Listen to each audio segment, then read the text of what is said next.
மிதுனம், துலாம் இவங்க ரெண்டு பேரையும் ஃபர்ஸ்ட் ப்ரியாரிட்டி கொடுக்கும்போது அதாவது ஒரு ப்ரொடக்டிவான கான்வர்சேஷன் அப்படின்னு சொல்லுவாங்க இல்லையா. அதாவது எப்படின்னா, இவன் ரெண்டு பேரும் பேசிக்கிட்டாங்கன்னா அதில் ஏதாவது ஒரு நல்ல விஷயத்துக்காக மட்டுமே இவங்க பேசுவாங்க. குடும்பத்தின் நல்ல விஷயங்கள் நடக்கணும் அப்படிங்கிறதையே வந்து எப்பவும் அதுலேயே வந்து குறிக்கோளாக வச்சு பேசக்கூடியவங்க. அதனால ரிஷப ராசி முதல்ல வச்சுக்கலாம். கொஞ்சம் வந்து கன்சர்னிங்கான ராசி அவங்களை கூட சேர்க்கும்போது. ஏன் அப்படின்னா, ரிஷபம் வந்து பழைமையான விஷயங்களை ரொம்ப விரும்பக்கூடியவங்க. ஆனால் கும்பம் வந்து மாற்றத்தை விரும்பக்கூடியவங்க. ஏன்னா புதுசாக சிந்தனை வரும் அப்படின்னு சொன்னேன் இல்லையா. அதனால மாற்றத்தை எதிர்பார்த்துட்டே இருப்பாங்க. அதனால இவங்க ரெண்டு பேருக்கும் செட் ஆகிறது ரொம்ப கடினம். அடுத்ததா விருச்சகத்தையும் வந்து இவங்க கொஞ்சம் தள்ளி வைக்கிறது நல்லது. ஏன்னா கிறிஸ்டல் பயன்படுத்தலாம். அதுலேயும் குறிப்பாக ஒரு கிறிஸ்டல் இவங்க பயன்படுத்தணும், அமெத்திஸ்ட் கிறிஸ்டல். இந்த அமெத்திஸ்ட் கிறிஸ்டல் போடும்போது என்ன ஆகும்னா, பொதுநல வாழ்க்கை அப்படின்னு நான் சொன்னேன் இல்லையா, தானம் தர்மம் பண்ணக்கூடியவர்கள் ஆண்கள் கும்பராசினர். அதனால பொது வாழ்க்கையில் இருக்கும்போது குடும்ப வாழ்க்கையில் பிரச்சனை வரும் அப்படின்னு சொன்னோம். அப்போது பெண்கள் வந்து இந்த கிறிஸ்டலை பயன்படுத்த ஆரம்பிக்கும் போது அந்த பிடிவாத குணம் அப்படின்னு சொன்னோம் இல்லையா, அந்த பிடிவாத குணத்தை கம்மி பண்ணும். சரி, கொஞ்சம் நான் என்னோட கணவர் ஏதோ என்கிட்ட சொல்றாரு, அதை கொஞ்சம் காது கொடுத்து கேட்போமே அப்படிங்கிற அந்த எண்ண அலைகள், அந்த எனர்ஜியை வந்து இந்த கிறிஸ்டல் வந்து இவங்களுக்கு கொண்டு வரும். இதை இவங்க எப்படி பயன்படுத்தலாம் அப்படின்னா, சில பேர் வந்து மெடிடேஷன் பண்ணும்போது நீங்கள் பார்த்துருப்பீங்க, அந்த உத்ராட்ச கொட்டையெல்லாம் இப்படி பண்ணிகிட்டே இருப்பாங்க தெரியுமா.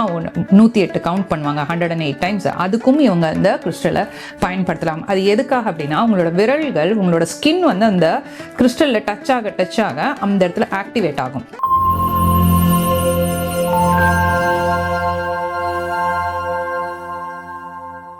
காஸ்மோ வியூ நேயர்கள் அனைவருக்கும் வணக்கம். இன்றைய நிகழ்ச்சியில tarot card reader healer Rekha Thiyagarajan நம்ம கூட இணைந்திருக்காங்க. இன்னைக்கு நிகழ்ச்சியில மேஷம் முதல் மீனம் வரை 12 ராசிக்காரர்களும் எந்த ராசிக்காரர்களை திருமணம் பண்ணலாம், எந்த ராசிக்காரர்களை திருமணம் பண்ணக்கூடாது அப்படின்றத பத்தி மேடம் கிட்ட கேட்டு தெரிஞ்சுக்கலாம். வணக்கம் மேம். வணக்கம். நற்பவி யோகிராம் சுரத்குமார். எப்படி இருக்கீங்க சரண்யா? நல்லா இருக்கேன் மேடம், நீங்க எப்படி இருக்கீங்க? சிறப்பா இருக்கேன், தேங்க்யூ. ஓகே, ஸோ இன்னைக்கு நிகழ்ச்சியில கும்ப ராசியில பிறந்தவங்களுக்கு திருமண வாழ்க்கை எப்படி இருக்கும், அவங்களோட எக்ஸ்பெக்டேஷன் என்ன மாதிரி இருக்கும், என்ன மாதிரியான ராசிகளை அவங்க திருமணம் பண்ணலாம், என்ன மாதிரியான ராசிகளை அவங்க தவிர்த்துக்கலாம் அப்படின்றத பார்க்கலாம். அதுக்கு முன்னாடி பொதுவா கும்பராசியில பிறந்தவங்க அவங்களுடைய திருமண வாழ்க்கை எப்படி இருக்கணும் அப்படின்ற ஒரு எக்ஸ்பெக்டேஷன் இருக்கும். குறிப்பா ஆண்களுக்கு எப்படி இருக்குமா?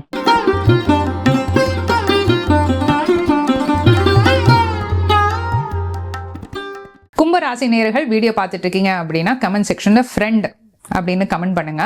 காற்றை தத்துவமாக கொண்ட இந்த ராசி சனியின் ஆதிக்கம் கொண்டவர்கள்.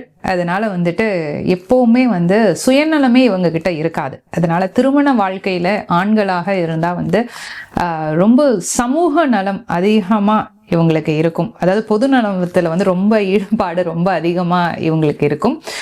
இவங்களை வந்து ரொம்ப தியாக குணம் கொண்டவர்களாக இருப்பாங்க இவங்க வீட்டுல. அதனால இவங்களுக்கு வந்து மனைவி கிட்ட இருந்து என்ன எதிர்பார்ப்பாங்க அப்படின்னா, ரொம்ப வந்து புது சிந்தனைகள் இவங்களுக்கு அதிகமா வரும். அதனாலதான் வந்து தொண்டு செய்யறதுல ரொம்ப வந்து இம்பார்ட்டன்ஸ் கொடுத்துக்கிட்டே இருப்பாங்க. அதற்கு இவங்களோட மனைவி சப்போர்ட் பண்ணணும் அப்படின்னு எதிர்பார்ப்பாங்க. ஸோ அதுவே வந்து இவங்களுக்கு பிரச்சனையாகவும் வரும். ஏன் அப்படின்னா, இமோஷனல் டிஸ்கனெக்ட், அதாவது குடும்ப வாழ்க்கையில இம்பார்ட்டன்ஸ் கம்மியாயிடும், பொது வாழ்க்கையில ரொம்ப வந்து அதிகமான இம்பார்ட்டன்ஸ் கொடுப்பாங்க. ஓகே, ஸோ பெண்களுக்கு என்ன மாதிரி எக்ஸ்பெக்டேஷன்ஸ் இருக்குமா? பெண்கள் வந்து கொஞ்சம் வித்தியாசமா இருப்பாங்க. இந்த ராசியில இருக்கவங்க ரொம்ப இண்டிபெண்டா, சுய சிந்தனை அதிகமாக இருக்கும். அதனால கணவர் வந்து இவங்க சாதிக்கணும் அப்படின்னு நினைக்கிற எல்லா விஷயத்துக்கும் சப்போர்ட் பண்ணணும் அப்படின்னு எதிர்பார்த்துக்கிட்டே இருப்பாங்க. சுய சிந்தனைன்னு சொன்னேன் இல்லையா, இண்டிபெண்டா இருப்பாங்கன்னு சொன்னேன் இல்லையா. இண்டிபெண்ட் அப்படின்னு சொல்லும் போதே வந்து பிரச்சனை எங்க வரும் அப்படின்னா, பிடிவாத குணம் அதிகமாயிடும் குடும்ப வாழ்க்கையில. அதனால வந்து இவங்களுக்கு சில பிரச்சனைகள் வரதுக்கு வாய்ப்பு இருக்கு. ஓகே, ஸோ இப்போ கும்ப ராசியில பிறந்தவங்களுக்கு எந்த ராசிக்காரர்கள் வந்து பொருத்தமா இருப்பாங்க, அவங்க வாழ்க்கை சிறப்பா இருக்கும் அப்படின்னா என்ன ராசிக்காரர்களை வந்து திருமணம் செய்யலாம்? மிதுனம், துலாம் இவங்க ரெண்டு பேரையும் ஃபர்ஸ்ட் ப்ரியாரிட்டி கொடுக்கும்போது அதாவது ஒரு ப்ரொடக்டிவான கான்வர்சேஷன் அப்படின்னு சொல்லுவாங்க இல்லையா. அதாவது எப்படின்னா, இவன் ரெண்டு பேரும் பேசிக்கிட்டாங்கன்னா அதுல ஏதாவது ஒரு நல்ல விஷயத்துக்காக மட்டுமே இவங்க பேசுவாங்க. குடும்பத்தின் நல்ல விஷயங்கள் நடக்கணும் அப்படிங்கறதையே வந்து எப்பவும் அதுலயே வந்து குறிக்கோளா வச்சு பேசக்கூடியவங்க. அதனால இந்த ராசிகள் சரியா இருக்கும். அடுத்ததா இன்னொரு ராசியும் சேர்த்துக்கலாம் ஃபர்ஸ்ட் ப்ரியாரிட்டியில அப்படின்னா சிம்மம். சிம்ம ராசியினர் வந்துட்டு கொஞ்சம் வந்து வேகமா அக்ரெசிவா இருப்பாங்க இல்லையா? அதனால கும்ப ராசினரை வந்து திருமணம் செஞ்சுக்கும் போது கும்ப ராசினர் நிதானமா முடிவு எடுக்கக்கூடியவர்கள். அதனால வந்துட்டு சரியா போயிடும் இவங்க 2 பேருக்கும். ஓகே, சோ பெர்ஃபெக்ட் மேட்சிங்கா இருக்கக்கூடிய ராசிகள் பத்தி நீங்க சொன்னீங்க. அடுத்தது ஓரளவுக்கு இவங்க 2 பேரும் சேர்ந்து வாழும்போது வாழ்க்கையில பெரிய பிரச்சனைகள் இருக்காது, இந்த 2 ராசியும் சேர்த்து வைக்கலாம் அப்படின்னா என்ன ராசிமா?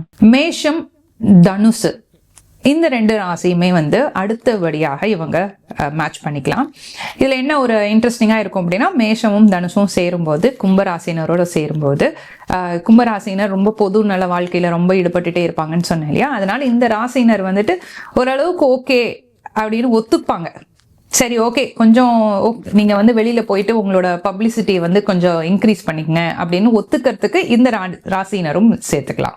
ஓகே, சோ அடுத்ததா கும்ப ராசிக்காரர்களுக்கு இந்த ராசிக்காரர்கள் வந்து பொருந்தவே பொருந்தாது அப்படின்னு சொல்லக்கூடிய ராசிகள் என்ன இருக்கு? இப்ப பொதுவா திருமணம் ஆகட்டும், இல்ல ஒரு பிசினஸ் பண்றாங்க, ஒரு பிசினஸ் பார்ட்னரா ஒருத்தங்க வரணும் அப்படின்னு ஆசைப்படுறாங்க அப்படின்னா இந்த ராசிக்காரர்களை தவிர்த்துக்கிறது நல்லது அப்படின்னா என்ன ராசிமா? ரிஷப ராசி முதல்ல வச்சுக்கலாம். கொஞ்சம் வந்து கன்சர்னிங்கான ராசி அவங்களை கூட சேர்க்கும் போது. ஏன் அப்படின்னா ரிஷபம் வந்து பழைமையான விஷயங்களை ரொம்ப விரும்பக்கூடியவங்க. ஆனா கும்பம் வந்து மாற்றத்தை விரும்பக்கூடியவங்க. ஏன்னா புதுசா சிந்தனை வரும் அப்படின்னு சொன்னேன் இல்லையா? அதனால மாற்றத்தை எதிர்பார்த்துட்டே இருப்பாங்க. அதனால இவங்க 2 பேருக்கும் செட் ஆகிறது ரொம்ப கடினம். அடுத்ததா விருச்சகத்தையும் வந்து இவங்க கொஞ்சம் தள்ளி வைக்கிறது நல்லது. ஏன்னா எதிர் சிந்தனைகளாகவே இருக்கும் எப்போதும்.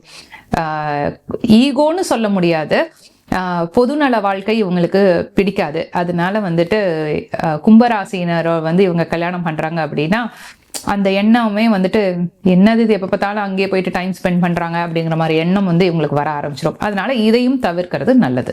சோ கும்ப ராசியில பிறந்தவங்க வந்து எந்த ராசிக்காரர்களை திருமணம் பண்ணலாம் பண்ணக்கூடாது அப்படின்றத பத்தி சொன்னீங்க. இப்போ ஆல்ரெடி திருமண வாழ்க்கை எங்களுக்கு அவ்வளோ நல்லா இல்ல, ரொம்ப ஹாப்பியான லைஃப் எங்களுக்கு இல்ல, இந்த ரிலேஷன்ஷிப்ல இருந்து நாங்க பிரிஞ்சிடலாமா, இல்ல வாழ்க்கை இப்படியே போயிடுமா அப்படின்ற மனக்கவலை நிறைய கும்பராசி நேயர்களுக்கு இருக்கிறத நம்மளால பார்க்க முடியுது.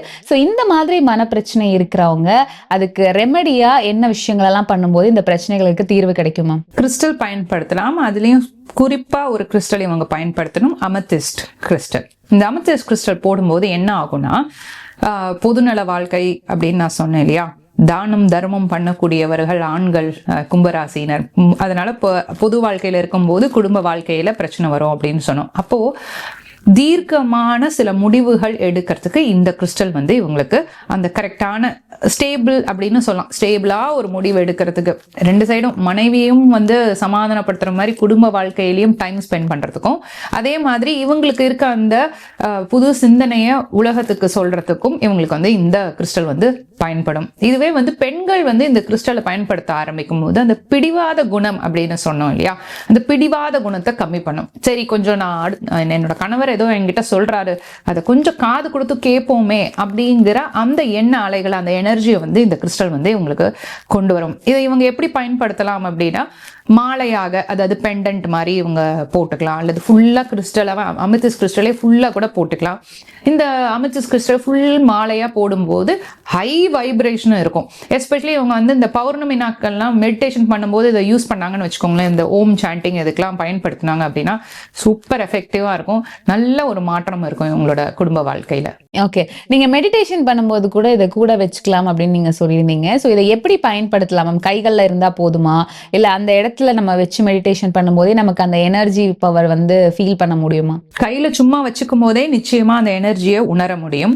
சில பேர் வந்து மெடிடேஷன் பண்ணும்போது நீங்க பார்த்துருப்பீங்க, அந்த உத்ராட்ச கொட்டையெல்லாம் இப்படி பண்ணிட்டே இருப்பாங்க தெரியுமா, 108 கவுண்ட் பண்ணுவாங்க, 108 டைம்ஸ். அதுக்கும் இவங்க அந்த கிறிஸ்டலை பயன்படுத்தலாம். அது எதுக்காக அப்படின்னா, உங்களோட விரல்கள், உங்களோட ஸ்கின் வந்து அந்த கிறிஸ்டல்ல டச் ஆக அந்த இடத்துல ஆக்டிவேட் ஆகும். ஸோ அப்போ அந்த எனர்ஜி உங்களுக்கு நல்ல பயனுள்ளதாக இருக்கும். இன்னைக்கு நிகழ்ச்சியில கும்ப ராசியில பிறந்த நேயர்கள் எந்த ராசிக்காரர்களை திருமணம் பண்ணணும், எந்த ராசிக்காரர்கள் வந்து அவங்களுக்கு பொதுவா செட் ஆக மாட்டாங்க, அண்ட் ஆல்ரெடி திருமண வாழ்க்கையில பிரச்சனை இருக்கு, எங்க வாழ்க்கையில வந்து ஒரு நல்ல விஷயமா எதுவுமே நடக்க மாட்டேங்குது, திருமண வாழ்க்கையே எங்களுக்கு வந்து போதுன்ற அளவுக்கு ஆயிடுச்சு, அந்த மாதிரி மனநிலையில இருக்கிறவங்களுக்கு வந்து ரெமெடியா வந்து நிறைய விஷயங்கள் நீங்க சொன்னீங்க. ஸ்டோன்ஸ் எப்படி பயன்படுத்தணும், எந்த ஸ்டோன் பயன்படுத்தணும் அப்படிங்கறத பத்தி சொன்னீங்க. ரொம்ப நன்றி மேம். மிக்க மகிழ்ச்சி. நான் உங்கள் ரேகா, த டேரட் குயின்.